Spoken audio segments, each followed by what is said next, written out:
మా సుమన్ టీవీలో చాలా మంది పేరెంట్స్ కావచ్చు, ఆడియన్స్ కావచ్చు ఈగర్గా వెయిట్ చేస్తూ ఉంటారు. Yeah. ఎవరికైతే ఇంటర్ అయిపోయిందో బేసిక్ పునాది అంటే డిగ్రీ అనే చెప్పుకోవచ్చు.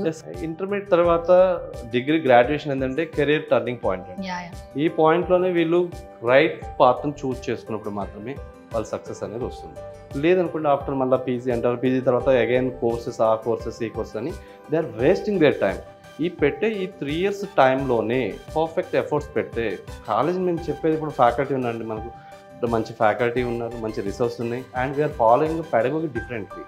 రెగ్యులర్ ట్రెడిషనల్గా ఫాలో అయ్యే సిలబస్ను అలా కాకుండా యూనివర్సిటీ సిలబస్ని ఫాలో అవుతూ యాడ్ ఆన్గా మార్కెట్కి ఆర్ ఇండస్ట్రీకి రిలేటెడ్గా వీళ్ళకి ఎలా అయితే వీళ్ళు ట్రైన్ చేస్తే కంపెనీకి యూస్ఫుల్ అవుతారో ఆ విధంగా ట్రైన్ చేస్తున్నామండి. దీనికోసం ఏంటంటే మనం ప్రాక్టికల్ ఓరియంటెడ్ మెథడాలజీని ఫాలో అవుతున్నాం. ఎందుకంటే థియరిటికల్గా మనం ఫాలో అయినప్పుడు ఏమవుతుందంటే they are getting the by heart.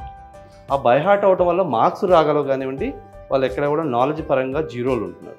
Student ఉన్నారు, స్టూడెంట్ పాస్ అయినాడు బయటకు వెళ్తున్నాడు. If as a college, any college, not only me, everybody they are happy, they are getting okay మా అబ్బాయికి 80,000 90,000 వచ్చింది అని చెప్పేసి హ్యాపీ ఫీల్ అవుతుంది. కానీ వాళ్ళకి రేపు ఒక జాబ్ వస్తేనే కదా వాళ్ళు ఇప్పటి వరకు ఏదైతే పెట్టి ఉన్నారో ఎఫర్ట్ అండి. నేను ఇక్కడ మనీ గురించి కూడా మాట్లాడినా ఎప్పుడు కూడా టైం గురించి మాట్లాడతాను. ఎందుకంటే we will not take back. అది ఈ టైం గడిచిపోయిన టైం అనేది ఎప్పుడు కూడా తిరిగి రాదు. సో ఈ టైంని వాళ్ళు ప్రాపర్గా యూటిలైజ్ చేసుకుంటే, ఎఫర్ట్ పెడితే సక్సెస్ అనేది ఉంటుందండి.